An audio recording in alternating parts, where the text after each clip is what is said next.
तेल्हारा शहरात लॉकडाऊन असल्याने भाजी बाजार आठवड्यात 3 दिवस 12 वाजेपर्यंत सुरू असतो. मात्र फळ विक्रेते लॉकडाऊनचा फज्जा उडवतानाचे चित्र शहरात दिसत आहे. वाटेल तिथे दुकान थाटणे, ग्राहकांना अव्वाच्या सव्वाभावात माल विकून ग्राहकांची लूट सुरू आहे.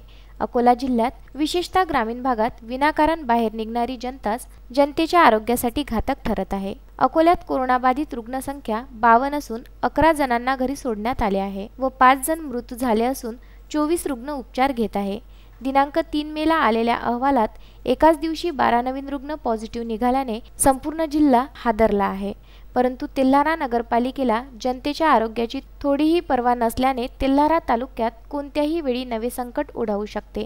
नगरपालिकेने ठरवून दिलेल्या ठिकाणी व कालावधीतच आपली दुकाने सुरू ठेवावी, अन्यथा नगरपालिका दंड आकारत असताना या फळ विक्रेत्यांना अभय कुणाचे हा फार मोठा प्रश्न यावेळी निर्माण झाला आहे. गुरुदेव इसमोरे, विदर्भ न्यूज, तेल्हारा.